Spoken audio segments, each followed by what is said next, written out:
All right, guys, welcome back. Episode 32 of the Speed Up and Get Your Hits podcast, where shooters and instructors, we have some conversations we hope are educational and help you learn how to get better at shooting. My name is Billy. I'm with SpecTrain. As always, I got Brennan with Gateway Defense here. Nick could not be here, unfortunately, today, but he'll be back on future episodes, obviously. And then we are very excited to have with us on this episode, I guess officially the best rifle shooter in the world, Kyle Litzie, just coming off a huge win at the Rifle World Shoot overseas there. Congratulations on that, man, and thanks so much for joining us. We're excited to have you. Yeah, I'm glad to be here, man. Thanks for the introduction. Sounds kind of crazy when you say it like that. I like the name of the podcast too. You know, like it kind of goes against the slow down and get your hits fun stuff. It does. It does. Yeah, I appreciate that. I feel like not enough people appreciate my sense of humor with that, but yeah, it's kind of a central tenet of what I teach and what we talk about here on the podcast. So it's a cool concept for sure. But man, I would love to hear. We were talking about this a little bit before, but so we were just kind of started off by saying that Kyle just won overall the IPSC Rifle World Shoot, which a lot of people frankly don't even probably know what that is over here in the U.S. And it's really unfortunate that there's not really much coverage of these international shooting events, even though it's really the premier test, I would say, of practical shooting, the various world shoots. A lot of Americans really don't know about them, and there's even those that do know. There's not a whole lot of way for us to really follow what's going on over there, other than just like refreshing practice tour constantly and stalking people's individual Instagrams and so on and so forth, man. So I would love to hear just kind of generally. I'll open the floor to start with, man. Kind of what is, if you want to tell the people, what is the World Shoot, and man, what in the world is that experience like going over there to kind of compete with the best in the world? It's got to be something else. For sure. Well, first, I guess I'll say, what is IPSC rifle? So, sure. You know, like out here in the U.S., we have USPSA, and I think a lot of people know that USPSA is a branch of IPSC. I believe it was IPSC even in the U.S. originally in the 80s or 70s. Yep. So in Europe, I don't know why, but in the U.S. we only have pistol and, recently PCC, which is just shooting the same match as the pistols. In Europe, you have IPSC rifle, pistol, and shotgun. So they have like rifle, for instance, is not going to be at a pistol match. Like it's a completely different, not completely different. It has a lot of similarities to IPSC pistol, shooting the same targets, but the distances of everything and the rule book is totally different to, actually make you do rifle things with a rifle, which I think is pretty freaking cool. So Agreed. Like the main thing I would say, this is like in the rule book for a level 3 and up match, the suggested target distances is from 5 to 60 meters is 40% of the targets. From 60 meters to 150 meters is 40% of the targets in the match. And then the remaining 20% is from 150 to 300 meters. So when you think about that, way, way different than like even a PCC match in the US. Yeah. And like you said, I think it is the premier test of rifle skills, especially practical rifle, like with a 5.56. You have hit factor, I should mention as well, just like the other sports, which basically, which is an interesting one. You can shoot major in IPSC rifle, but it's not really competitive just because the targets are so far. You're trying to shoot alphas in the recoil of a 308, which basically you need to make some gamer load with.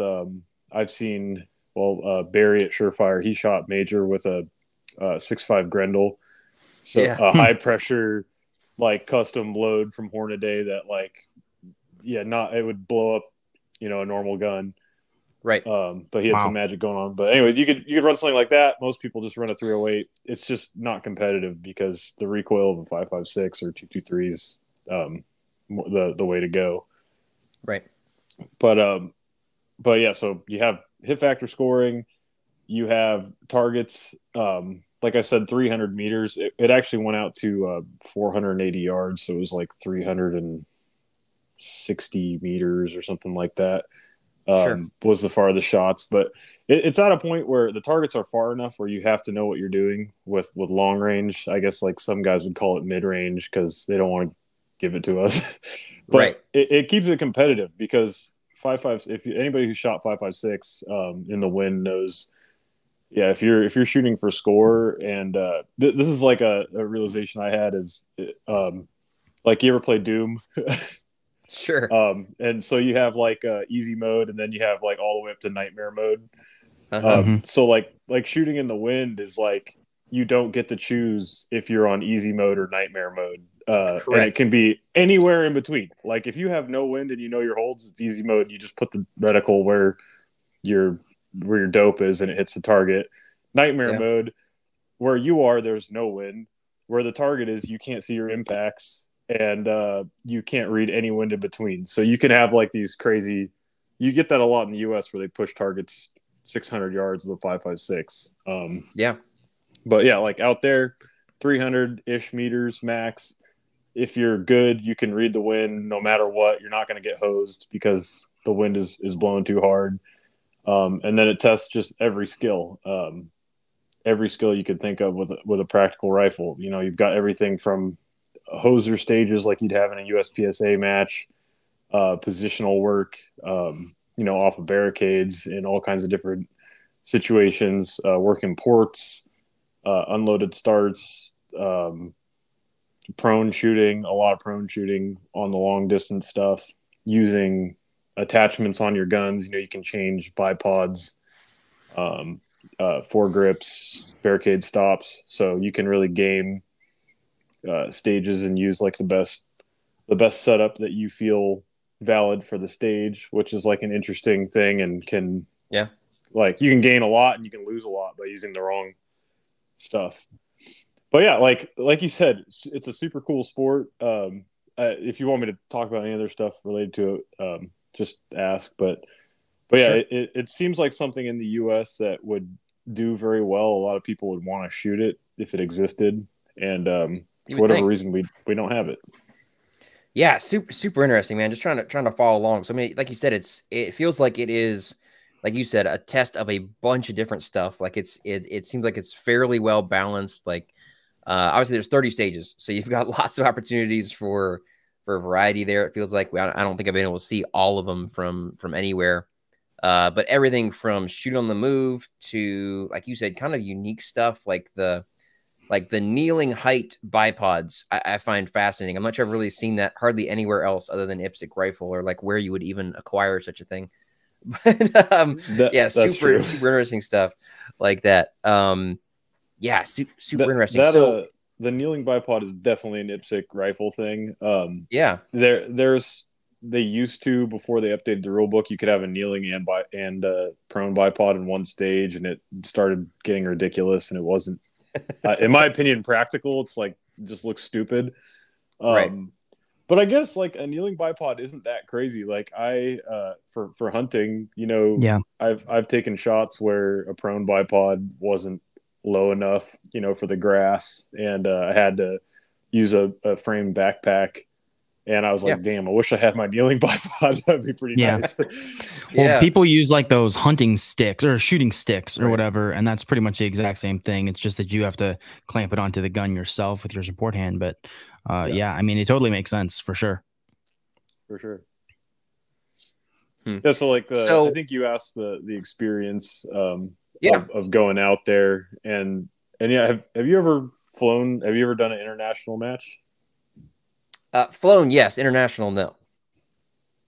Not yet. Well, yeah. So flying, like shooting a match internationally, this is my second one because I shot Sweden in 2019, and the gun. First, I'll say this: like shooting international matches is like the coolest thing you can do in practical shooting, in my opinion.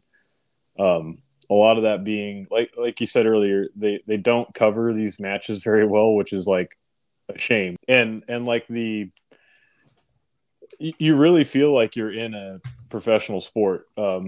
It all kicks off with an opening ceremony, right? The day before you start shooting, you get to do these opening ceremonies, which is wild. Like all the U.S. competitors that were there, just like you could tell they're barely even listening to the speeches and stuff because you're walking through a town center in this like European city with your American flag and all the competitors. I mean, we had Lanny Barnes held our flag for our march through the town, and all the other countries. You know, there's 40 other countries with their flags walking through, and then you all congregate in a park. There's a stage set up in the park. And, you know, the IPSC president gives a speech and, you know, everybody's out there in their jerseys and like you have all the locals from the town coming out and like, what the hell is going on? This is cool. I mean, in Karlskoga in Sweden in 2019, they had a cannon because they were known for making cannons in that town. They were blasting the cannon off in the town square. So like just the opening ceremony, you're immediately like, oh, wow. Like this is already way more than anything that I've experienced in the US. And then from there, you know, you shoot the match, you don't reset. There's dedicated staff. It's super organized. This range was essentially made for the world shoot. So like you said, 30 stages, which is just a lot of shooting. 5 days of shooting. Yeah. It doesn't feel like that crazy. Like you don't feel worn out by the end of the day. Big part of it's the resetting. But it's broken up. Also IPSC, you have areas. So each day you shoot generally 2 short courses, 3 medium courses, and 1 long course. So like it's not like, I don't think USPSA is so much like this, but in 3-gun, it's like every stage is just a big ass stage and they're all like a minute long. They're all worth the same amount of points. Yep. I don't know. I haven't shot that many major USPSAs. Do they kind of have a lot of short courses at majors generally? No. I mean, like USPSA Nationals is classic for having like 2 bays that are split into 2 short courses, and that's like it out of the 20 stages for the match. That's it.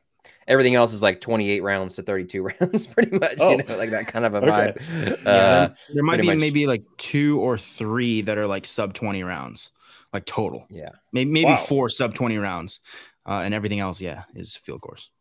It's wild. Okay. Well, I personally think the short and medium courses are very cool. Like, yeah. I especially if you make them interesting. I mean, there was even a few that weren't that interesting, but it was like after, you know, figuring out all these mover sequences and like, how am I going to execute this? And, you know, trying to get your timings down on this stage. And then you go up to the next one and it's like, oh, okay. I like shoot 3 targets while backing out. And then I go to the right, shoot 1 target, go to the left, shoot 1 target. So even the simple ones like that, kind of a welcome change.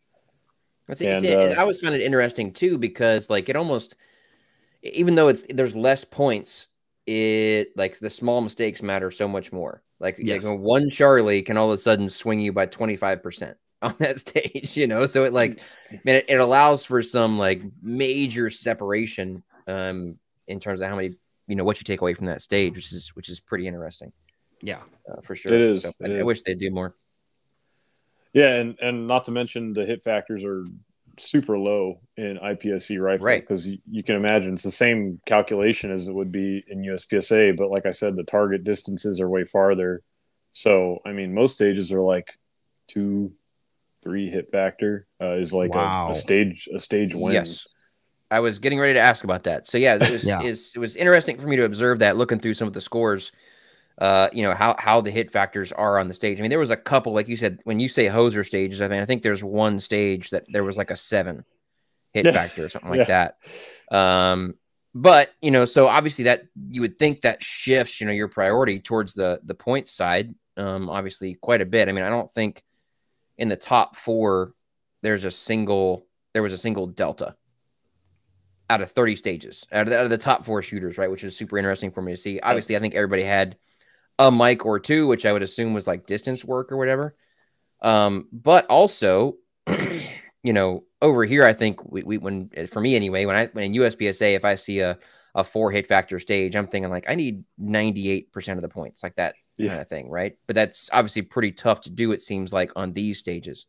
I assume like most of the Charlies and stuff, are those on distance targets? Like, are they putting paper out at those distance targets? Is it steel? How does that kind of work? Yeah, most of the long range, most of the stuff past 100 meters was paper. And wow. Really? And a really cool thing is they have these Kongsberg electronic scoring targets. So a lot of those, and it sounds crazy. It sounds like, but when I saw it at first, I'm like, dude, I don't trust this. Like, if I get a mic on the stage and I know I hit it, I'm gonna be pissed. And dude, these things are just like dead reliable. They started in Norway, I guess, as a military training target, and they've like made their way into IPSC. They are just, we used them to zero. Like the zero range at the match was one of those set up with a bullseye. And I mean, it's just like down to the millimeter, knows exactly where your impacts are. Like the scoring zones are on there. So yeah, I think they would change the targets every day, but they're 300 meters. You can't see the holes in them. And yeah, you would just, there's computer screen. They're getting feedback on the tablet as far as the hits, or they're like getting a readout. Exactly. Yeah. That's so cool. Some stages a tablet, other stage, like one that had just a ton of them. There was 4 arrays of 4 targets. And they were all electronic targets. And it was just, this guy had 3 computer screens with all of them set up. I actually have a video on my Instagram where I shoot that stage, and I split it, and it shows the computer screen, because as they impact, it shows it in real time, and you can see all the hits as they're appearing. So that's freaking cool. Dude, I can see it being, fast forward a decade, I could see a match for all the targets in a whole pistol match, whatever are those targets. I think it'd be great. This is kind of a side tangent, but it's one of the things I've always thought that like maybe, could block IPSC from really, being like an Olympic sport or whatever, because like, no matter what they say, the scoring is somewhat subjective. Like, there is such a thing as a perfect double. Like, a lot of times line calls are like, it's not as scientific as they make it out to be. Like, even with the overlays, things can be very close. And so there is some subjectivity in the scoring, but I mean, that kind of electronic scoring might help with a lot of that. Dude, you're right. There's no more perfect double. It knows that 2 bullets pass. I didn't never thought of that. I also think it would make it way easier to televise. So like to document the scoring and stuff like that, because you're getting live scoring updates the whole time. You can even show stuff. I mean, I think that'd be pretty cool. You wouldn't have to wait for the RO to walk around and look at every target. Yeah, that's a great call too. Like, yeah, I'm terrible at editing video and stuff. I'm not very good at Instagram. And I was able to make something where, you can, somebody who doesn't know what's going on could look at it and be like, oh, that's what's going on. Yeah. It could be it would be as easy as, just hitting this set of targets, that set of targets, that set of targets as the shooter goes through a stage. And could definitely, I will say this with the Olympics, the IPSC president, his speech in the opening ceremony was heavily focused on, number one, super based. He was like, every other sport in the world during COVID, pussies. They all got smaller, basically. He didn't say pussies, but he's like, everybody's pussies. Everything went downhill during COVID. They're all bitches. IPSC, we got bigger and stronger and better during COVID. Well, it's interesting. It's kind of it's circling back to what you were talking about there with that event. Obviously, it feels like the World Shoots are kind of modeled after the Olympics with like the whole, country teams and all that sort of thing. It's super interesting because obviously over here we think of all those countries over in Europe like being super strict with the gun laws and that kind of stuff. But by the same token, from all reports that I see, like whenever there's World Shoots in these countries, these kind of things, they get nothing but support from the countries that they're in and the local, population and so forth. It's like, man, over here, I feel like if we try to hold that thing, like it's not like it's like this very taboo thing almost in the United States, as crazy as it is to say, right? But it feels like over there, people are all about it. which is all I think we would tend to not expect, but it's cool to see. They're happy to have you there. They, you know, all the locals, they find out that this thing's going on, and all the restaurants, you know, they're used to seeing all these shooters come in. They're like, oh, you're one of the shooters, right? And you know, everything from, you know, the Airbnbs that we stayed at. I stayed at multiple Airbnbs, and you know, if I talk to the host, it's like, oh yeah, I'm here to shoot guns. I've got my gun here. I'm walking in. They don't care. It's totally cool. It doesn't feel taboo. Like they know you're there to compete, and yeah, it's surprisingly like accepted. I saw Joe Farewell post about that on his story when he was over there. He was like dry firing on the deck of his Airbnb with his rifle. Yeah. And apparently the Airbnb owner like saw it on the security cam and then like found his Instagram and found out why he was there and like came and talked to him about it. Thought it was so cool. But like he's just like in there, like in the backyard, just dry firing in another country with his AR. I was like, okay, that's legit. That's pretty. Eric Larson, who he took second overall, he's a Norwegian shooter. He was in that same area as Joe. He was in the same complex, and there was a moving target, you know, that was going 9.6 miles an hour across the stage at like 80 meters, and he was trying to replicate it. So he literally had his buddy running across with a dry fire target, and he had the Blackbeard Mantis. He's click click click click click click click. So the dude's running through the yard with the target. Oh my gosh, that's cool. funny. Yeah, it's weirdly you'll get kicked out of Airbnbs for doing that kind of stuff over here, but wild. So anyway, I had one more question. You're making me super curious. So you were talking about the wind. We got these paper targets at distance. Obviously, you just need 2 hits on them. Man, so you're just shooting 2 at them and hoping for the best, like when you got your wind calls, or how are you have any idea if you actually hooked up on those, or what's that challenge like? It's stressful. Those are the most stressful stages, and we did not get one single long range stage with good wind. We had wind ripping for some of them, and on top of that, you have to imagine. I don't know. Maybe you guys have seen these huge ranges out there. You know, out east where you have 300 yards inside of a bay. I've barely ever seen that. So I'm in a bay that's 300 meters long. One of them was 600 meter long bay. And it's even harder to read the wind because, you know, I'm in California, believe it or not. And I do a lot of my training in the desert, just on public land. In the desert, if the wind is coming from, you know, my right at, you know, whatever angle, the wind's coming from my right at that angle. Like it's generally kind of doing that all the way down, and I can make I'm used to making the calls. In a bay, it's like, dude, it's swirling. It's going left here. It's going right down there. And I had Daniel Horner on my squad. You know, Daniel was on the men's open team with me, as well as Joe Farewell and AJ Anthony.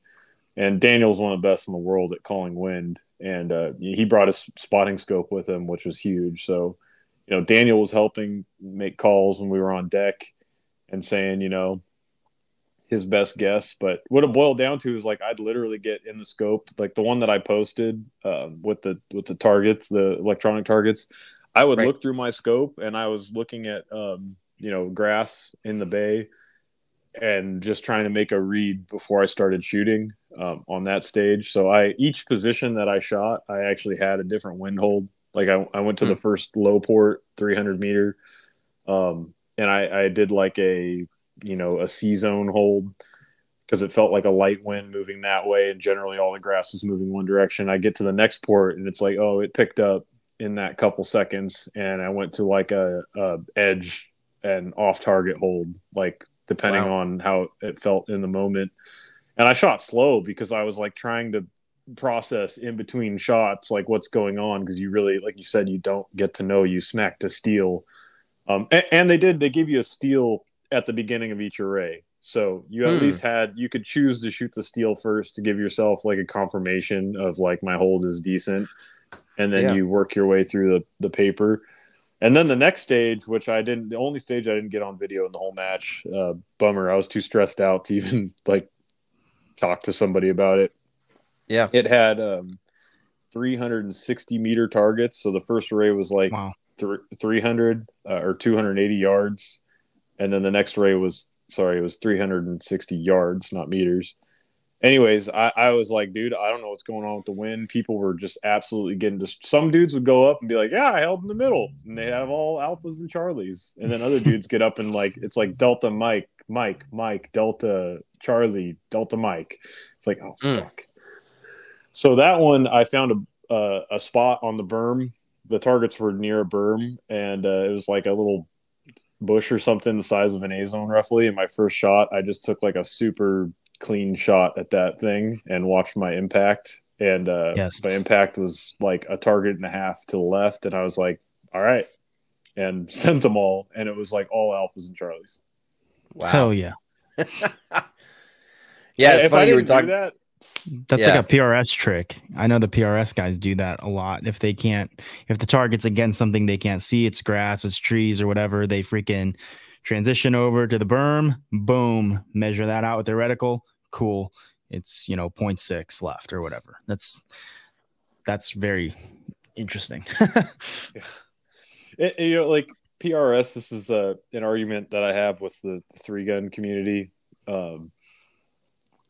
In PRS, you have more time, right? Like you have time to make those decisions and you're not penalized for it as long as you can hit all the targets. You're penalized for missing as far as I understand.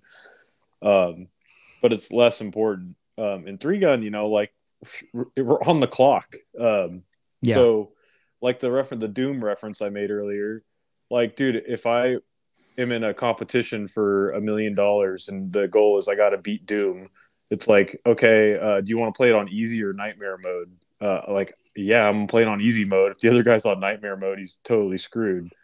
So like that is how bad putting targets past a certain distance in 3-gun destroys competitive equity. It absolutely just decimates any semblance of having a fair competition. Totally. I was talking with Raina Peltokoski. He's one of the greatest rifle shooters of all time, Finnish guy.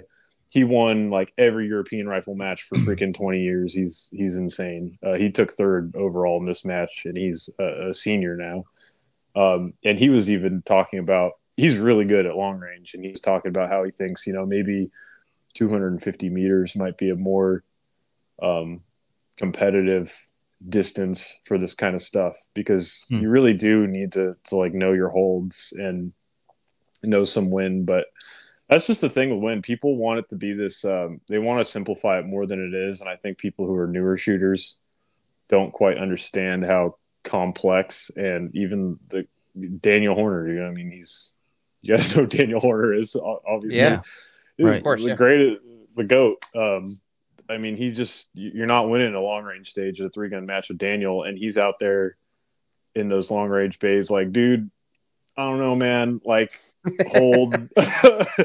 He's like, maybe bias left, like if you break one to the right, then make it up, but if you're in the middle or slightly left, then you're good. Wow. One stage he told me to just shoot 3. There was the one that was 390 yards, and he's like, I got up there, he's like, dude, those 2 in the back, he's like, hold bias, left A zone and shoot 3. And I was like, all right, it's Daniel Horner, man, I'm shooting 3. And it was like I think 2 of those impacts would have been deltas, same hold. We're talking within less than a second of each other these shots are, and that's how much the wind is constantly changing. So I'll get off my high horse bitching about wind, but no, totally, man. Like if everyone's, like you said too, I mean, if everyone's dealing with the same thing, that'd be one thing, but that's just not the case. Like it's not the case at all, which is for a competition is a real problem. Obviously. So and PRS, you can gather more information, right? You can sit there, you have way more magnification, you can look at mirage, you can look at foliage, you can take that information in process, you can see and you're shooting a bigger caliber, you can see trace, you're shooting a bigger bullet, like it makes more sense. So in your opinion, do you think the sport would benefit from limiting the distance on those long range paper targets then? I mean, to something like you were saying, like 250 or something like that. Yeah, I think 300 meters is great. 330 yards, in my opinion, is a great distance where it still does test skill, test your wind hold abilities without getting insane, misses. And then in 3-gun, if it's steel, I think 400 is decent. You can still get hosed pretty hard with a 400, but it's way, way less. When you start going to 5, from 4 to 5 is like this huge jump where stuff starts getting completely unpredictable. But yeah, and I think that it turns people away from the sport because you show up for your first match and you don't hit half of the targets that are past 300 yards. Yeah. And you got to shoot the heavy bullets. It costs a fortune for 77, 75, 69 grain, whatever you're shooting. So it's prohibitive. And then I was going to ask you guys, that's kind of a segue. Have you guys heard of PCSL? Yeah, of course. Sure. Yeah. So I like Max's rule set. PCSL 2-gun, it's like 200-yard max, and he has MOA constraints on target size at whatever distance. Okay. It's perfect, dude. Like 200 yards is all we need. You can shoot with a dot if you want. And the better shooter is going to shoot the targets faster. You're never going to make everything totally fair. Like just shooting offhand at 50 meters or whatever, your body being pushed around by wind is like going to do stuff. And like, it is what it is. But like, I've never shot a PCSL championship and felt like, I got hosed. Or felt like, I won and, it was kind of a bullshit win because some of the other top competitors got hosed, which I've had that feeling as well in the past, which is a weird one. Yeah, no, I really look, especially if there was more. I wish there was more like PCSL 1-gun rifle stuff in our area. I think that'd be really cool. Most of the PCSL I've had access to has been definitely biased towards the pistol side for the most part, but I'm excited to see that continue to grow and get better. For sure.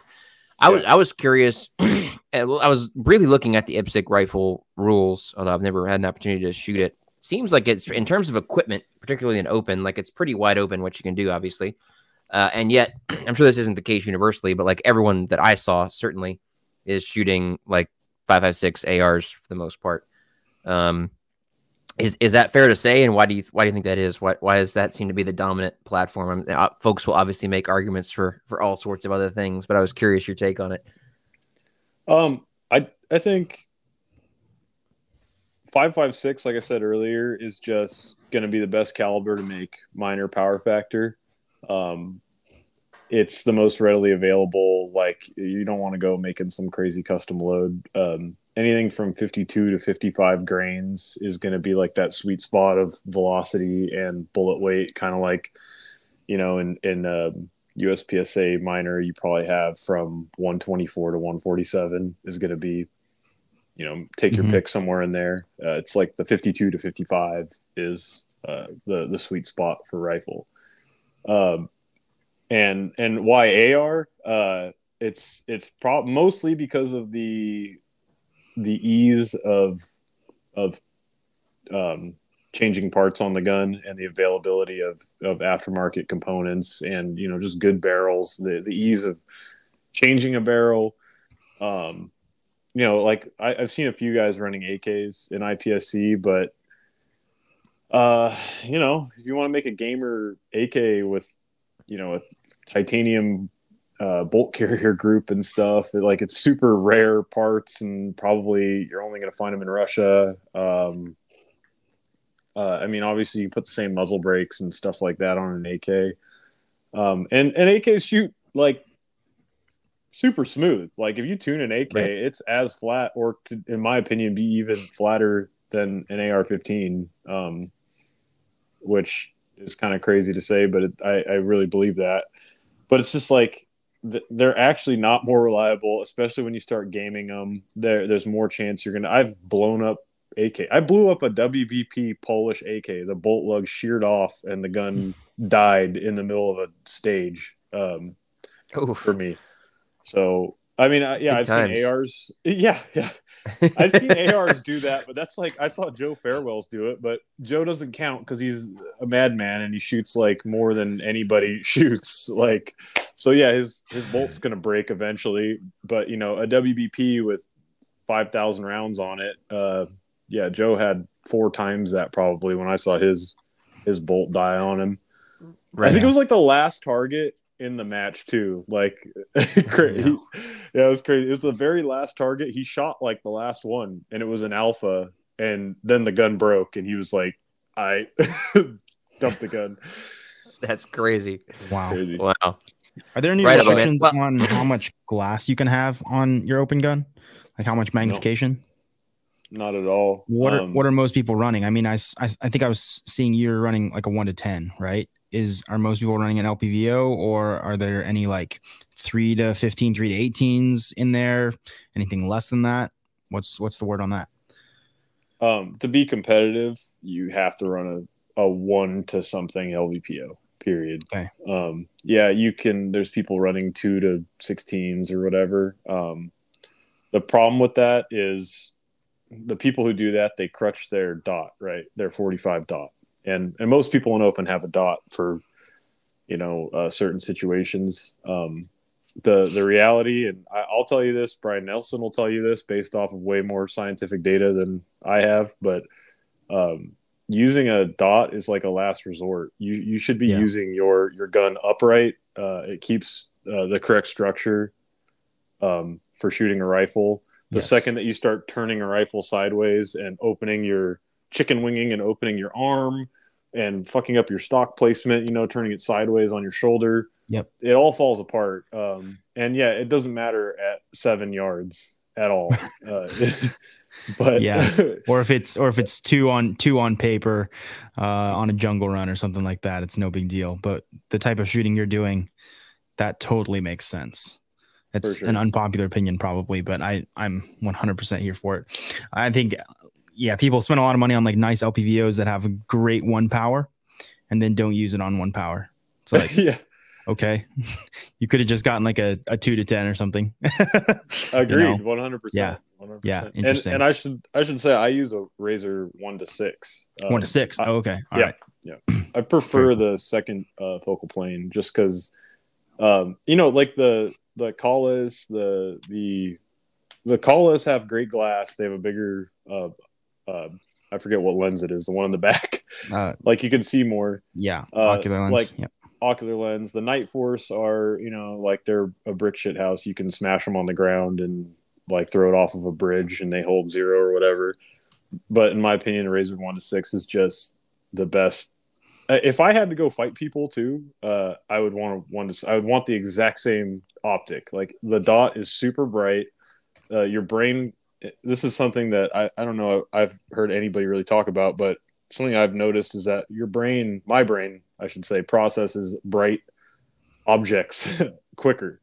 Like I can, I can perceive what is going on with a bright dot as opposed to a crosshair or a dim red dot.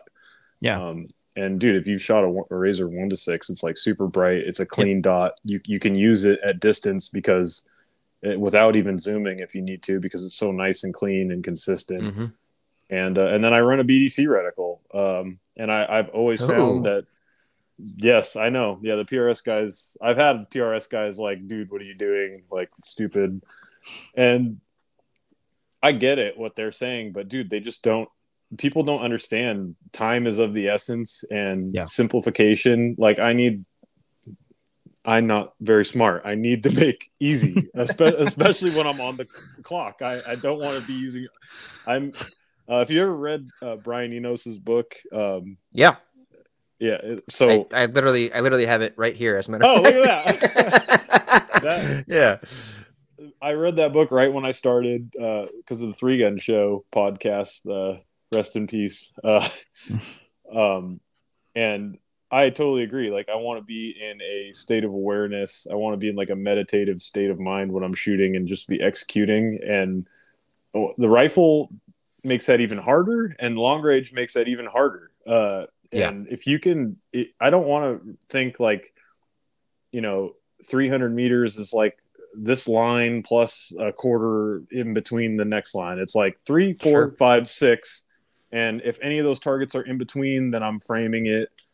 It's just the simplest way to remember stuff. And I'll do other stuff. I'll dial for certain stages. I'll dial for, just to hold dead on if there's not a bunch of different targets, or do all kinds of stuff. But generally, I just find that that JM reticle to be the best. And I have some ideas to make a even better BDC reticle. So we'll see if Nice. Vortex wants to do that. Very cool. That'd be cool. Yes. Well, dude, I would love to. We could go on, I'm sure, on this stuff, especially the gear side, forever. But the stuff I'm super excited to talk about is, man, how do you actually get good at shooting, man? that's what I would love to kind of hear your story, is particularly on the rifle side. Man, what was that like for you? How'd you get into it, and what would you say your process was like to actually get competitive at the world level with a long gun, man? Well, first of all, I'll say I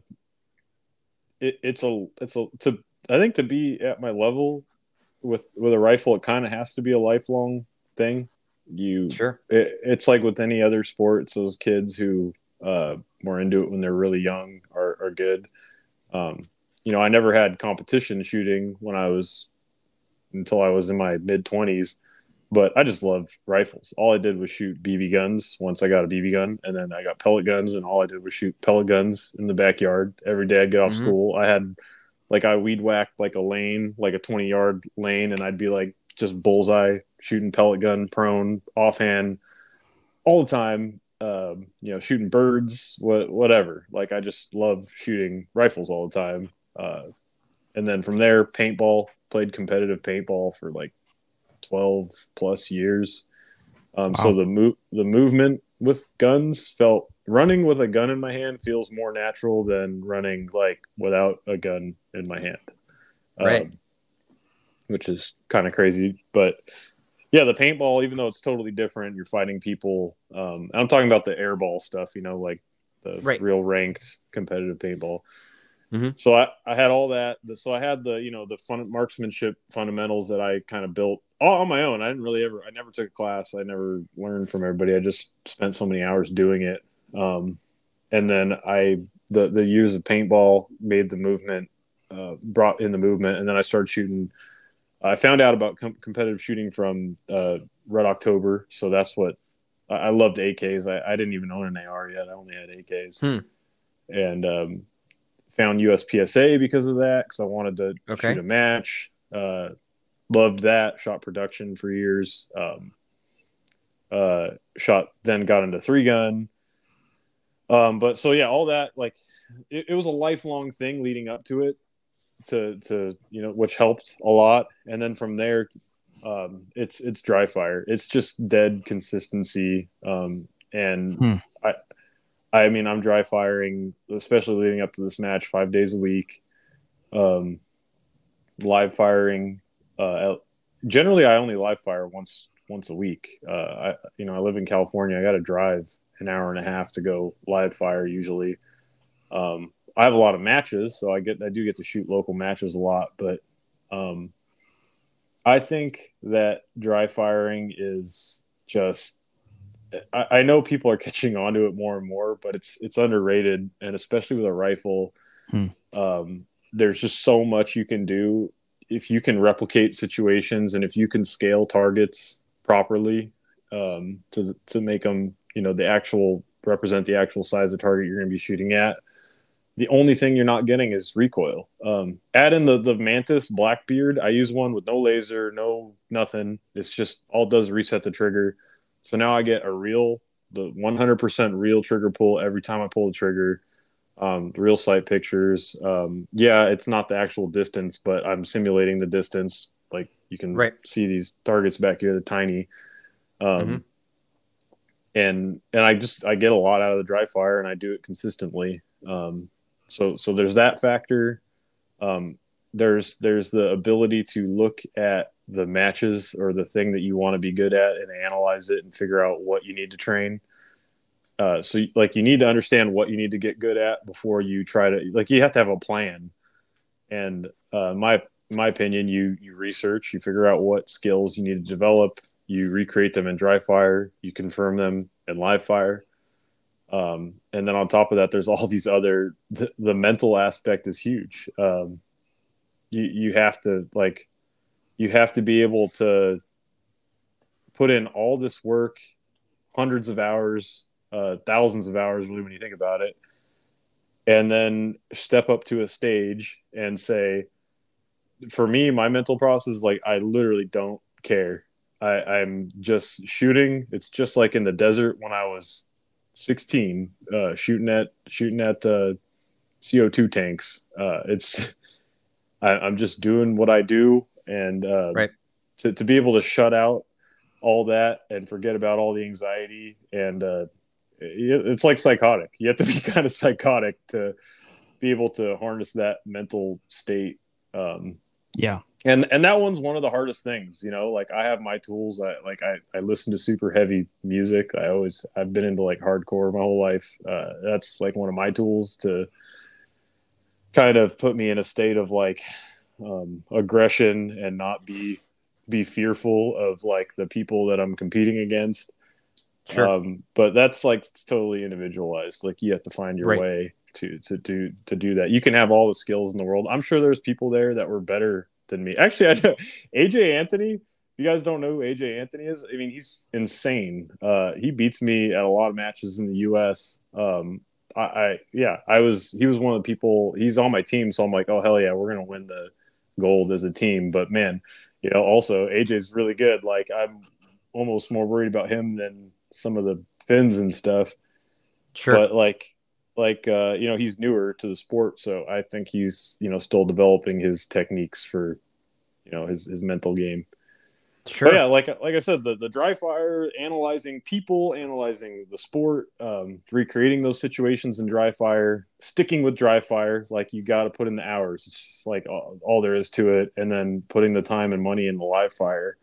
That stuff's all like more straightforward. The mental game, you got to really like dig deep and find your own way to handle that stress. I love that. I mean, I've heard you. It's so interesting. I've heard you talk before about how you didn't take any classes or whatever, and you were getting started, which is funny as an instructor to say, but I love to hear that because, man, I feel like as an instructor, like our job is it's not to give people something they can't get anywhere else. I might be able to help them shortcut it a little bit or make progress a little bit quicker. But man, regardless of taking classes or not, like if you want to get good, that self-coaching piece is an absolute requirement. Like, I don't know any shooters that are, like in high school athletics or out there with a coach just doing what they're told every day. Like we have to actually do the self-coaching piece. So for somebody who didn't like take any classes or whatever, what was that exploration process like to actually figure out how to do the things correctly, whether it's like mounting a rifle or whatever it is? Was that just kind of like I know some folks kind of do like the bucket of bullets method and kind of figure it out, or did you have kind of like a specific trial and error, like experimentation process, or how'd you kind of figure that stuff out on your own? So a lot of it is number one, analyzing people who are good, like looking at people who are doing it in an effective way. We have YouTube and watching how they do it and trying to I changed my rifle stance for this match. I used to shoot a more my left hand used to be farther back on the handguard. I used to square my shoulders up more, and I didn't used to pull the gun as hard into my shoulder. And, that worked for me for a long time. And that was based on my own observations of dot movement and recoil, just mobility, transitions and stuff. And it worked great for me for years. It's still a very valid way to shoot a rifle. But, I just analyzed, I'm like, okay, what are these top Finns doing? And I'm just looking at their stance and I'm like, okay, yeah, their hands farther out on the handguard. Their shoulders are a little more bladed. And I was like, okay, what's going on here? And from there, I just played with that. And I'm like, oh, I see what's going on. Is it lets you torque the gun into your shoulder harder. And then with, a tunable muzzle brake, which is huge advantage. You can get rid of that that movement to the right. Like you see a lot of tactical guys and stuff, and shooting or AK guys, they really square up. They really get the stock into the center of their body. And, that's fine when you're shooting 20 yards. But when you want to start hammering alphas at 50 yards offhand, like you're wobbling all over the place with that kind of a stance. Like the more you do to control recoil, the more wobble that you're going to have in the gun.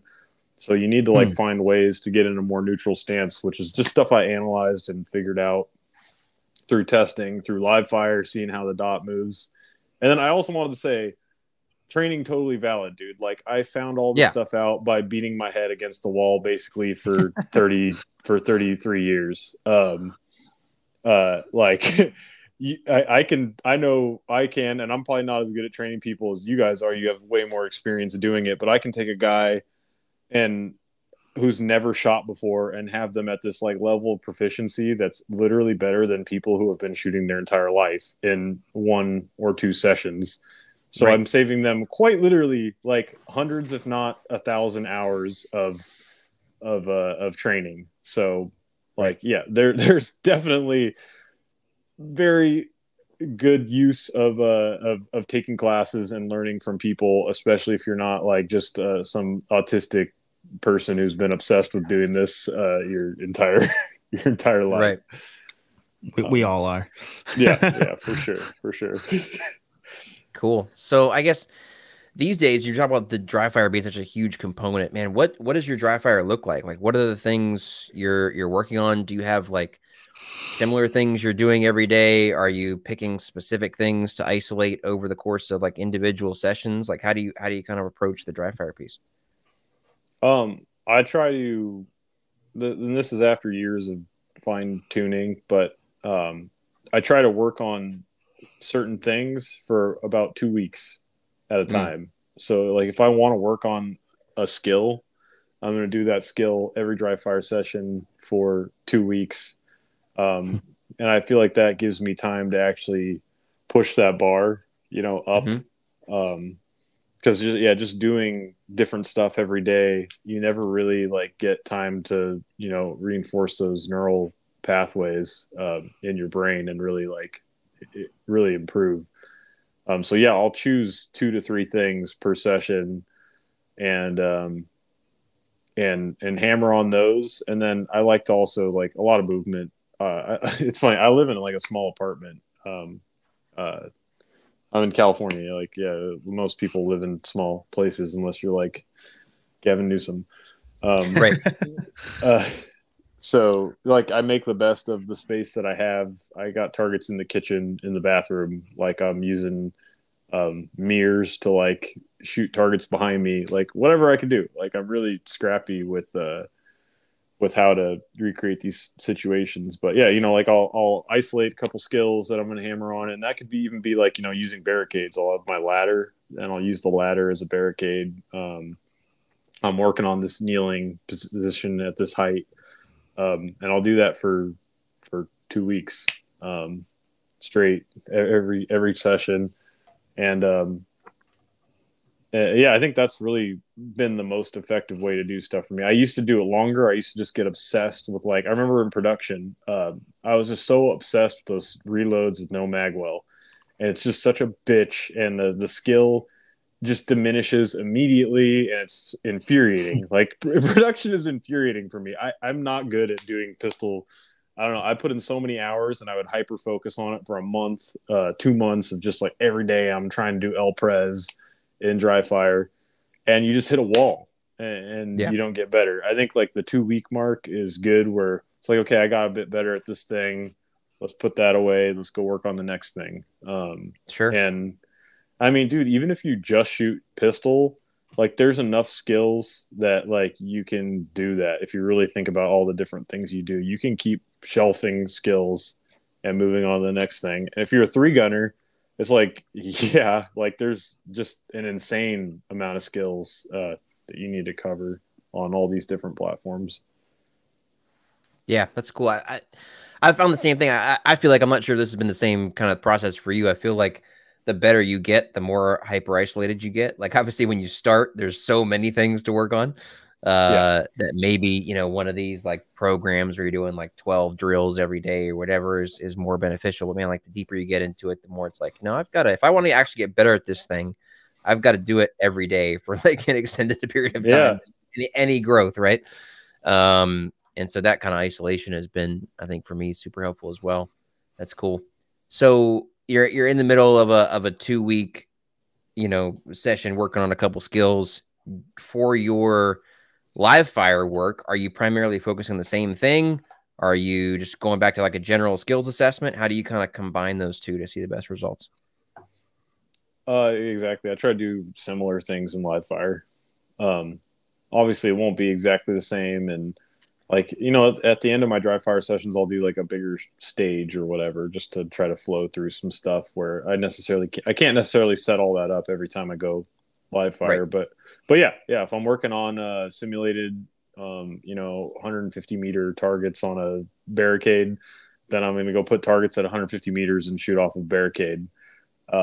If I'm working on, you know, hard position entry on 50-meter target array, like hard position entry, offhand, smash the targets as quickly as I can and get out of the position, I'm going to do the same thing in live fire. Yeah, and then also I think I will do a little bit more like recoil stuff in live fire. Like I might just do a little more stand and shoot.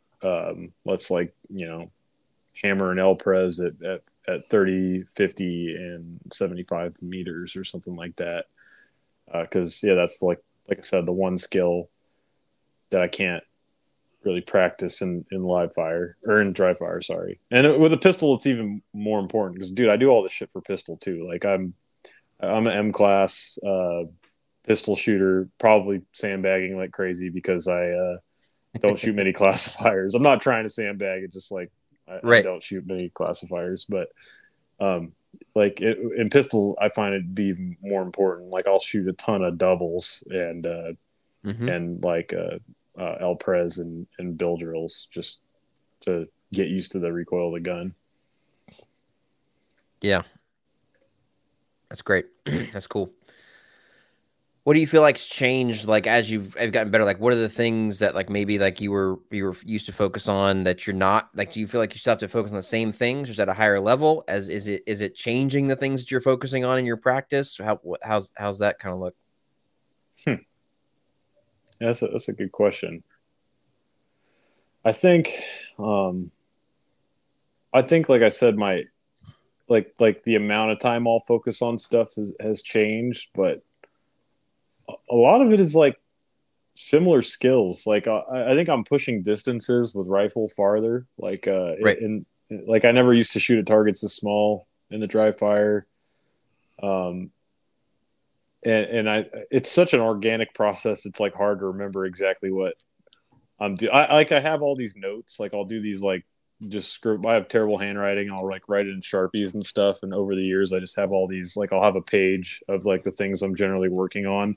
And it looks like a schizophrenic person's like a manifesto or something.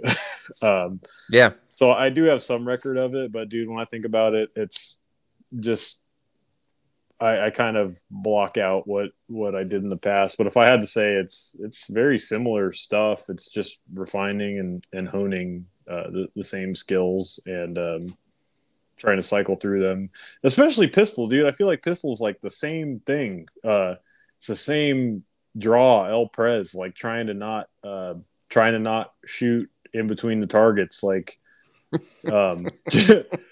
it's the same, like, it's the same. Okay, I'm going to shoot on the move and try to like time my shots in between the steps.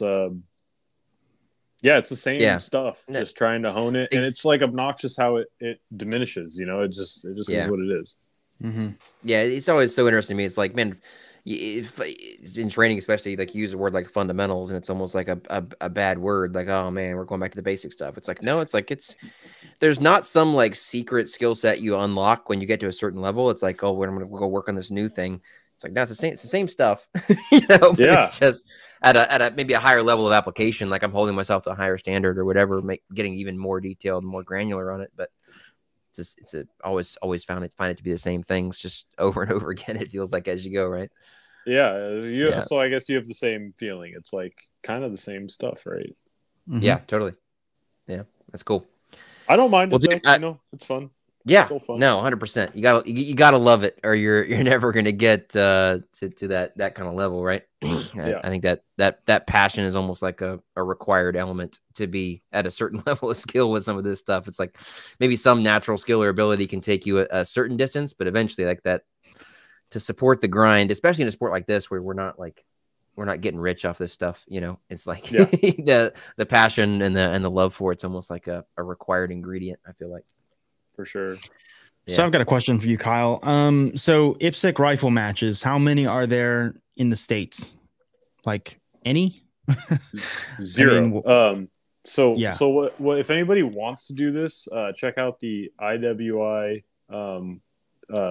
shootout. It's the IWI Rifle World Shootout. Yeah, they just had that at Clinton House in South Carolina, right? Yes, sir. So pretty close to you guys probably. Yep. So yeah, that was made to be an IPSC style rifle match. Moving forward, they're going to do it every year, as far as I understand. Okay. It's hit factor. Yep. We're gonna, you know, it was the first year, so there was some growing pains with the first one. It was still a great match. I really enjoyed it. Great stages. But yeah, that is the match right now, and you know, I've talked with Adam Maxwell a bit. Try to contact him soon again and start pushing for these USPSA rifle matches. I think it's something that people would like, and we should have more of, and hopefully moving forward we will have more of. But yeah, like I said, there's none. There used to be a Noveski rifle series like back in 2018 or something. Yep. And I remember that. Yeah, that was hit factor. I never shot one, but I remember watching Max Leograndis shoot it, and it's the usual when you watch Max shoot, you're like, Jesus Christ, dude! Like, there's no way I'm winning that. Right. Yeah. Yeah. He's something else for sure. So would you say for people who are interested in getting in, like running the rifle competitively, right? I mean, what's the best path for them to take now? Because I mean, like in my area, so I live near Adam Maxwell, so like Area 5 has some like a fair bit of like multi-gun type stuff. Like there's some rifle matches, there's like some AK matches, there's two like USPSA 2-gun stuff. 3-gun is kind of dying out, right? But 2-gun stuff seems to be picking up, and so it seems like around here you could either shoot a USPSA multi-gun or potentially a PCSL. I've never seen in my area a 1-gun PCSL where it's just rifle only, which, like Billy, is kind of what I would be more interested in than trying to mess with the 2-gun thing. Same thing with USPSA. So I mean, but it seems like I don't really hear of USPSA multi-gun almost anywhere else other than like all the Vortex 3-gunner guys up here who want to still shoot, you know, all their guns. What do you recommend for people? Is PCSL the way to go for that, to really kind of work on these types of skills and actually test yourself? I mean, obviously the training, we can do whatever we want, but then, I mean, how would you even prepare for something like a freaking IPSC match? Yeah, I think right now PCSL probably is the best thing to focus on, like if you want to get good at it, and just shoot PCSL 2-gun, because there's more of it. Maybe, you know, I think people should talk to Max, message him on Instagram and stuff, and like I think he needs to hear that people are interested in the rifle match, because you know he does have the rule set for it. He's had them in the past, and I feel the same. I enjoy shooting 1 gun. I like the simplicity of traveling to major matches with just 1 gun, and I think rifles are my favorite gun to shoot. But yeah, I think right now 3-gun is in a weird state. You know, multi-gun nationals was hit factor for the first time ever, as far as I know, maybe way back. So they're pushing to go like hit factor with it, but like you said, there is no other.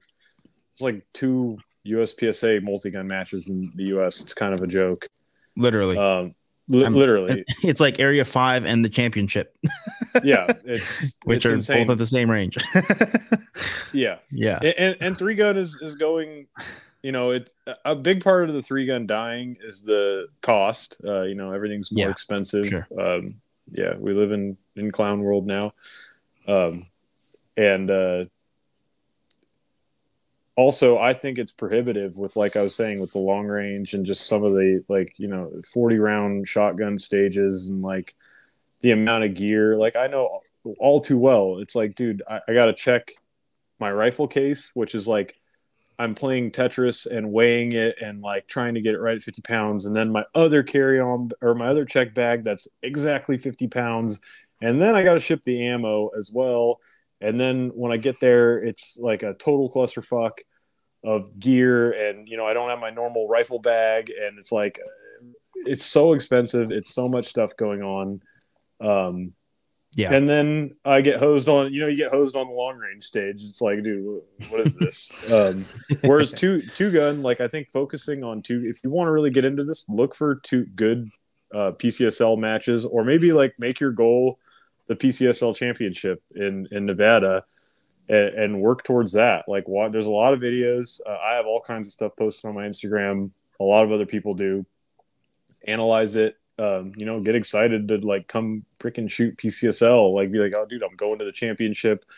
I'm going to spend whatever 3 months, 6 months training for this thing. I'm going to isolate these skills, and I'm going to go give it my best when I actually show up to shoot it. And then you could do that's the thing. People want to shoot these like a match every other weekend, and I think a lot of people burn out from that. I think one major match every other month is a great schedule. It really lets you cycle your training, gives you like a week to chill after a match, and then start ramping back up. Prevents burnout. So, like, yeah, you don't need to shoot a PCSL match every weekend, but I think, yeah, just pay attention to it, see what's in your area, hit up Max, tell them like, yo, I want to shoot some PCSL rifle. If you're a match director and you're like I know I can't say this, I haven't ran matches in a long time, but if you're a match director, that'd be rad. Tell them I want to run a PCSL rifle match. Max will be like, cool. Here's the rules. Send it, dude. Right. No fees, no nothing. As of now. That's cool. Yeah. And gear wise, cool. It's like super easy. It's like just the 2-gun or the 3-gun, or I mean the 2-gun or the single gun. It's like, okay, you want to shoot open, then whatever, dude, whatever you want. Yeah.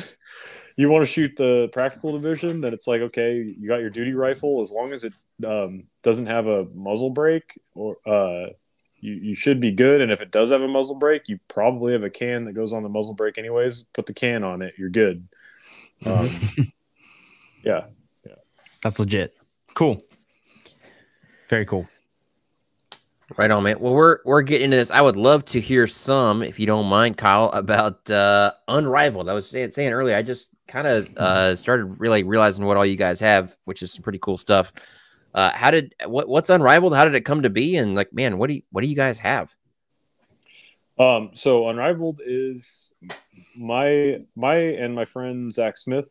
It's our company, as well as our buddy another beast behind a rifle, for sure. Yes, sir. Yeah, Zach is a menace. One of the best PCC shooters in the world, hands down.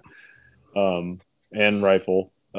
So we both met at a 3-gun match. Like 2018 maybe, and we both just like hit it off. We're total nerds. We had like a lot of similar interests and stuff, and similar levels of autism.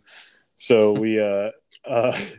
we just had all these ideas. We started like shooting matches together. We had we're both machinists, like kind of self-taught machinists and tinkerers, and we're always making stuff. We're like, hey, let's like do this, man. Let's start making parts. So we had that idea. In 2019, I went and shot Rifle World Shoot in Sweden. Realized all the Europeans had better stuff than us. Like, their muzzle brakes were better. Their guns shot flatter. And I was like, okay, like there's a lot to be gained here. And this is bullshit because Eugene Stoner made the AR-15 and we need to make the best parts in the US. So kind of made it my mission. Me and Zach made our mission to make better parts. And so, yeah, we make, in my opinion, and I mean, I guess the proof is in the pudding with the World Shoot, designed the UB muzzle brakes, which is a tunable muzzle brake. So it has It has a blast chamber. It's a 2-piece muzzle brake. It has a blast chamber that has set screws and holes, so you can adjust. You can tune the gun to your recoil, or to the way you hold the gun. You can adjust it, so basically you have almost no dot movement. And then also it has super effective baffles, so it cuts, a massive amount of the recoil. It feels like, shooting a 22 or something. And then we also designed a buffer system, competition buffer system, which is a 2-stage design. So it has a second spring that only engages for part of the cycle. But it's a little bit of that's for recoil, but most of it's so you can run ultra low mass bolt carriers reliably. Mm-hmm. So then also we have a bolt carrier. It's titanium skeletonized bolt carrier with a really high quality coating. And so you can reliably run this ultralight titanium carrier with that buffer system, which is also lighter than a normal buffer. And, in my opinion, it's the ultimate rifle setup. So that was one of my most proud moments. Like, still winning World Shoot's hard for me to comprehend. Like, it's a weird feeling. It's different than anything I've ever, like, my brain's having trouble comprehending that I'm the best rifle shooter in the world. It's like, what the fuck? Right. Yeah. But I'm so proud that I designed those parts. Me and Zach designed those parts, and with this goal of mine, then I went 5 years later and won a Rifle World Shoot with them and proved that, like, we did engineer something awesome. So we have that, the muzzle brake competition buffer, and then we have a duty buffer system that's more for like a full mass bolt carrier gun. And our company's finally growing to a point where we got a ton of stuff coming. We're prototyping all kinds of stuff. We're working with Mean Arms on a PCC that's going to be hands down the best PCC money can buy. I was going to ask about that if you didn't bring it up. Yes, it looks very cool. So, I mean, Mean Arms already killed it with the roller bearing or the ball bearing delay system. It's insane. Right. It locks up into the bolt, the barrel extension, and it's steel on steel. It doesn't wear out. You can shoot insane round counts. You don't need to clean it. You can adjust the lifters to tune the gas, even though you're not really tuning the gas, but it's the same thing. Tune to your load. And it's just as flat as an MP5 system, like a JP, but doesn't wear out over time. Wow. And on top of that, our buffer, we're literally on our final beta prototype right now. So we're doing a buffer for that. Already been shooting it for a long time. Adds to the insanity, and a muzzle brake, which is also not as it's a siege brake line, so you can tune this muzzle brake by drilling holes out bigger. So it's a one and done. You only get one shot at it, but it's also a tunable 9mm muzzle brake, super effective. It's gonna be bonkers. Like, you're gonna be kind of hosed if you don't have this or JP5. I honestly, nobody's winning any PCC matches. It's gonna be our Mean Arms Unrivaled upper or a JP5. Period. You're screwed unless you get an MPX to run for more than like 5,000 rounds. Which, good luck, bro. Right. Right. They just seem to not want to run for whatever reason. Anyway, so when those things have a malfunction, it's a malfunction. Like, if it takes 2 minutes to clear it, it feels yes. like, it's not good times. Yeah. So there's that, and then I should mention also, I in data right now. I'm in the weeds. I'm doing prototype builds, 3D print prototyping, and out of metal and stuff. So we're having all suppressor attachment muzzle brakes, and they will be hands down the most effective muzzle brake that you can put a can on, period. And those will be the number one I'm excited about is the straight hub mount. So I get a really big brake. If you have any hub compatible can, screws right onto that guy. And then we're working on licensing with Dead Air, so we'll have chemo as well. And we would love to do one. That's for Huxworks. Yeah, for me it's very exciting too. I love Huxworks cans. I think recoil wise, they're almost like having a mild muzzle brake on the gun. It's just crazy how well they work. Right. I'd love to do a Huxworks attachment, but Surefire, we can't do a Surefire one. They don't really license people to make muzzle devices. Huxworks, maybe. We'll see. We would like to, if we can work that out. But stay tuned. If you follow our Unrivaled Instagram, that'd be rad. It's just Unrivaled for sure. _ technologies. And yeah, just check it out. I think if you are shooting a tactical rifle with a can and you want like a good muzzle brake, like to shoot when you're in an outdoor situation, it's going to be a huge, I mean, dude, a muzzle brake's just like a big advantage in a gunfight. I know I'm not a military guy or whatever, but I can tell you that like having a gun that doesn't move around a bunch, if I want to plug a bunch of rounds into one spot accurately, it's just going to make it way easier. Yes. I get roasted for running muzzle brakes all the time, and I don't care. So I have questions, because I have played around with muzzle brakes quite a bit, but I've never had one that's tunable, right? So like, what's that process like? Like, how are you assessing? Like, what are you looking for out of the dot behavior? What are you kind of tweaking there? How does that work? So right-handed shooter, basically any no muzzle device on the gun is going to go up into the right. The gun's always going to go up into the right. It just is what it is, unless your bore is somehow below your shoulder, which it's not, even on an AR where it's like a linear design. You can observe this. If you just neutrally hold a rifle and fire it with a red dot on it, you're going to see you're always going to see it go up. And generally, unless you're like putting it almost in your like in your pectoral, almost to your spine, in the middle of your body, it's going to go to the right, or if you're left-handed, to the left. To tune that, we're vectoring gas. So we're taking part of the gas before it goes into the baffles to, pull the gun away from you. It's vectoring the gas for a right-handed shooter to the right and upwards. So it's working like a little rocket. It's a rocket that's counteracting that movement. And it's happening so quickly that you don't perceive what's happening. What happens is you end up just getting little to no dot movement. And you can tune it with ours. It has an array of holes, right? So in this, you can choose to either plug the hole, leave the hole completely open, so that's the most amount of gas, or it comes with screws that have a hole in them. So you could put the screw in that has partial holes. So you have 3 options per hole.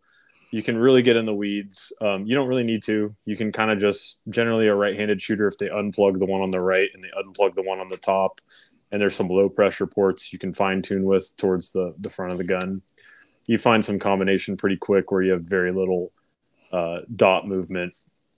And what the real reason for, I know there's so many people on the internet that are clueless, and they go, fucking AR being a pussy, there's no recoil. And it's such BS, because what they don't understand is the more recoil a gun has, the more you have to compromise. I'm going to call it compromise your stance to control the recoil. And the more into the gun, the more lean forward, the more you tuck your shoulder forward, the more you're pulling it in, the tighter you're pulling it into your shoulder, the more wobble you have, period. Yeah. Like, you're just inducing more tension throughout your entire body, your arms, your torso, your core, your legs, squatting down, the more that you have, the more wobble you're going to have, period. And by tuning the muzzle brake, it allows you to shoot in a more neutral stance.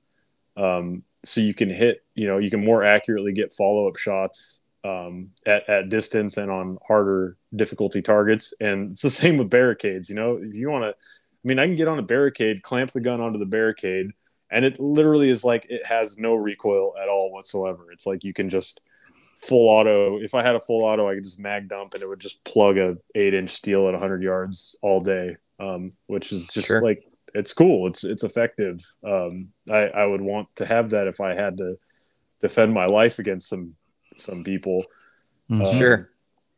And yeah, I think that's the thing people miss with recoil on guns, is that like, yes, you can control it. I can shoot a 7.62 AK and I can get it to basically track like dead nuts. I can shoot fast splits with it and have the sights not move very much at all. But to do that, I'm shooting in this really like aggressive low stance to try to mitigate that recoil. And if you then tell me to go, double an 8-inch steel or an A zone on an IPSC target at 100 yards, it's going to be real hard. It's going to be very difficult to do. Yeah. So yeah, you got that. And then you have, I think for a duty setup, you can the carrier weight and like going with a low mass carrier is less important, and yet it is going to cause like you need more maintenance. You got to keep the thing lubed more. Going with a lower mass like a competition buffer also gonna be detrimental to reliability. Not detrimental, but you just have to keep it lubed essentially. But a muzzle brake is just like it's a win-win. I should also mention, like, I don't advertise this at all, but having like an expansion chamber, if you have the right powder in our muzzle brakes, given some powder just throws massive fireballs and can do what it does, but with flash suppressant, there's some powders that you can shoot with our brake. It has like almost no flash at all whatsoever. And that'll be consistent across all muzzle brakes that we're making. They all have an expansion chamber for the tuning, but just like the Russian AK-74 brakes, they have like an expansion chamber where they have some holes, which was like, inspiration for our design. That's to help with flash. It's to help. I don't, it's magic. I'm friends with Barry from Surefire, and he's probably one of the most knowledgeable people. He is the most knowledgeable person on the planet about flash and what's actually going on in suppressors. And I mean, the simulations that he runs are insane. The supercomputer simulations, and what it boils, and he has real scientists that work on this stuff, and kind of what it boils down to is like nobody knows how any of this shit works. Like if you're on the internet and you think you know how a flash hider works, shut the fuck up, dude. You have no idea what's going on. The supercomputer doesn't know what's going on. It's kind of trial and error, which is I'm sure how the Russians came up with their AK-74 brake back then. But yeah, that's my cool. Spiel on recoil. So I'm curious, and this is not a gotcha or anything, but obviously like tuning muzzle brake or timing muzzle brakes obviously has been a thing for a while. I always find that like, man, if I like right hand time a muzzle brake and then I need to shoot like left handed for whatever reason or whatever, you're kind of hosed. Do you kind of see the same thing with the tuning you're talking about, or what's your take on that? 100%. Yeah. Okay. Yeah. If you got to shoot left-handed unsupported, it's rough. Cause it pushes the gun even more, right. Even more to the left. But I just find, okay. So yeah, but going back to paintball and paintball competition, you have to be equally as good right and left-handed, period. Like right. There's times where I was better shooting left-handed cause I practiced it so much. As far as what I ask people all the time, I ask like dudes who are legit operators, like, hey, what do you think about, weak hand? Like, are you like going into a room with a weak shoulder? And it seems like not 100% unanimous, but almost everybody says keep the gun on your right shoulder. Yep. Agreed. So yeah, no, it's worth it. I ask, it's funny. People obviously make that assumption. I ask more because like we're sometimes forced to do that in competition, at least in USPSA. Yeah. But yeah, no, agreed. It sucks. There was a left-hand stage at World Shoot, and it was a super hard lean is how they forced it. They didn't tell you had to. You had to because the wall was so far out and there was no other way. But and also the wall was out of the shooting area. But in IPSC, your gun can touch outside the shooting area. So yeah, I just came around. I gripped pretty far back on the handguard, and I pulled the gun into the wall, and I was able to just rip it once I got on target. So in that situation, it didn't. The one stage I had to do it, it didn't cost me anything. But if I was forced to do it, definitely worth the trade off. For sure. But you're right. Unsupported, it sucks. It's like, goes way over to the side. You got to get it back. Interesting. So yes, you're correct.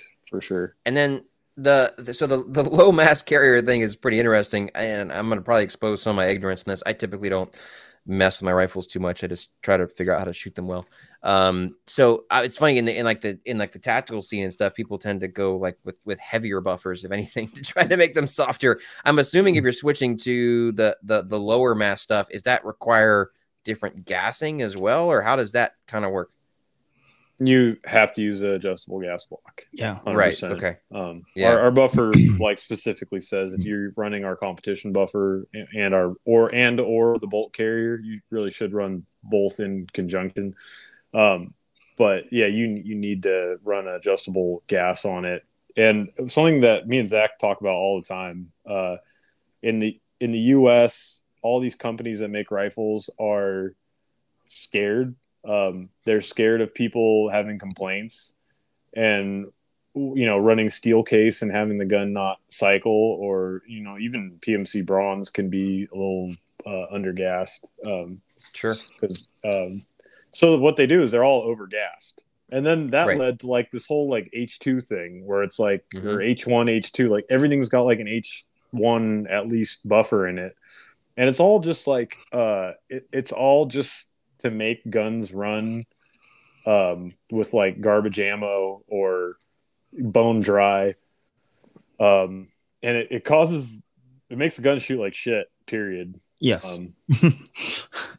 Yeah, like an H2 buffer sucks, dude. Like, yeah, it feels smooth, and people who aren't used to it, they'll shoot an H2 buffer gun and they'll shoot my gun and be like, this one's smoother. But the dot also moves, freaking 20 inches during the recoil. It feels smooth, but the dot gets slung 20 inches up into the right and then comes back, whereas mine feels violent, but the dot literally doesn't move. It just vibrates and it's right back in the same spot. Huh. Right. So like for a duty gun, I think that there's a balance of that. I think the normal carbine buffer, which is like our duty buffer, is just a standard carbine buffer weight. Like the dead blow weight on it is the same weight as and I should say that it's a captured buffer, which actually has a dead blow, which is like super important. Like there's a reason why the AR-15, M16 have a dead blow. They bolt bounce like bad if you don't have that. And there's no getting around it. AKs don't do it. I have no idea why. I cannot understand why AKs don't do it. But yeah, you have to have that dead blow or else you're having problems. If you look at some of those other buffer systems out there, they're like, oh yeah, it's way cheaper, and look, it does the same thing. Yeah, good luck, dude. Go slow-mo it. Watch what happens. Massive bolt bounce. But yeah, you only need a carbine buffer weight to mitigate that, and you can still have a super reliable gun with a carbine buffer if it's gassed correctly. And also, I should say, even like people have a bad opinion of adjustable gas blocks, and for good reason. Like there's a lot of them that suck. Basically, anything that's using an off-the-shelf like screw, like off of a screw machine to adjust the gas to like that's the thing plugging it. Right. It's gonna erode. It's slowly gonna erode. It's gonna leak gas out, and it's gonna come out of tune very quickly. Something like a rifle speed, or what we mostly recommend is the superlative arms in restriction mode only. Superlative does not agree with us. They say to use the bleed mode, which is fine for like suppressed guns, but if you get superlative, just use it in the restriction mode with our parts, please God. But yeah, they're great because the adjustment screws made out of hardened steel. It's precision machined. They don't erode. It's just as once you set it, it's just as reliable as a static gas block. There's literally no difference. There's no magic going on. It might lock up eventually where you can't adjust it without hitting it with like like Kroll or like a penetrating lube or putting it in an ultrasonic. But there's honestly like no reason, especially with almost every AR-15 available in the US being overgassed, like put a freaking adjustable gas block on it and adjust it to your ammo. It's like a free upgrade or a free performance enhancement with no real downside. And also, I should say, if you do tune guns like that, people look at ejection pattern. It's kind of okay, but ejection pattern is dependent on the mass of the system, and that's anywhere from like an ultralight to ours to like H1, H2. They're all different. Their ejection pattern should be different. You should put one round in a magazine, load it, and shoot it until it locks back. And once you get that, soft shoulder it, or like just hold the gun pointed downwards, maybe worst case scenario, and get it to just bolt lock.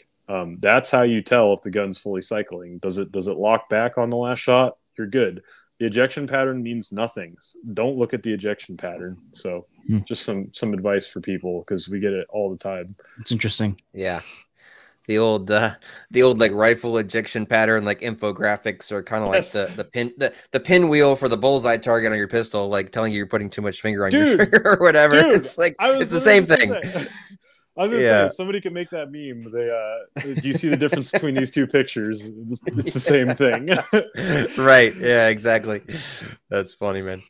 Well, that's cool. I've just been kind of recently seeing stuff online and starting to find out more about the stuff that you guys have, and I'm definitely going to be playing with some of it here before too long for sure. You got some really cool stuff, and I love seeing companies that are actually ran by shooters, which is like you would think would be always a thing, but in the shooting industry is like almost like rarely a thing. Like it's almost surprising to find companies making guns and parts and shooting related accessories by people that know what shooters want out of those things and actually making quality stuff. So yeah, it's super cool. Even the opposite. I don't know if anybody followed this, but Russell Fagan, KE Arms, like he had a whole lawsuit going on with these assholes, dude, that were he worked with them before making the injection molded AR-15 lowers. Not only were those guys not shooters, but they decided one day that they didn't like civilians having AR-15s, and they felt like it was bad, so they wanted to stop doing it. And then when he went to go start making, his own injection molded, then they, went out of their way to try to sue him, and they lost. And get fucked, rip bozo. They're terrible. Yeah. But yeah, you have people that are literally like anti-gun making gun parts in the U.S. And absolutely. Like you said, a lot of them are just also not shooters. And to people like us, it's probably blatantly obvious. You look at some of this stuff, you're like, yeah, bro, you don't get it. Yeah. Right. Yep. 100%. Right on, man. Well, I think that's about what I got. You got anything else you were trying to get out, Brennan, before we wrap up?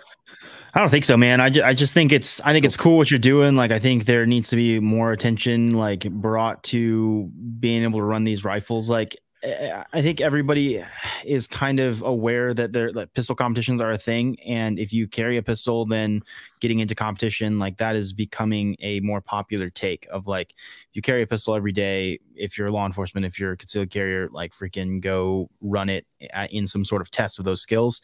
But everybody has rifles, man. Like the AR-15 is America's rifle, and everybody's got one, from like PSAs and the M&P 15 Sports to like Knights Armament stuff. Like people have that stuff. It's sitting in their houses, and we don't use them enough. I'm guilty of it as well. Like outside of a rifle training class, like I will 100% spend most of my time with the pistol, right? But with pushing the competitive scene, that's definitely, I think, the way to get guys interested in running their gear, making solid and insightful upgrades to their gear and freaking testing stuff. Otherwise it just freaking, sits behind me on a rack and looks cool, and hopefully I don't have to use it to smoke somebody someday, right? But giving me an outlet to do something like that is cool. So I think the more we talk about this, the better off we're all going to be, and the more matches and hopefully IPSC style matches we're going to see, like you said at the very beginning, doing rifle things with rifles. I'm just such a huge fan of that. So thanks for coming on and sharing, man. I think it's very cool, and everybody who's listening needs to definitely follow along with Kyle and all the top guys from the rifle world shoot and pay attention and learn, and they're putting good stuff out. So appreciate you doing that. Keep that up. Thank you guys for having me, and yeah, I really appreciate it, and hopefully this helps start getting the word out, and maybe motivate some people to shoot rifle like that. And you don't need anything special, man. That PSA is fine. Whatever, man. You got some Frankenstein build that you did. You can go shoot PCSL all day with that. So love it. Thank you. And I'd love to come shoot with you guys sometime. So yeah, let's do it, man. Let's make it happen. Let me know. We'll make it happen for sure. Thanks again, Kyle, so much for coming on. Guys, I'm going to have all of Kyle's information below, as well as Brennan and mine. Make sure you're following these guys, keeping track of what they're up to. Support shooters who support us for sure. And until next time, this has been Speed 'em, Get Your Hits. We'll see you on the next episode.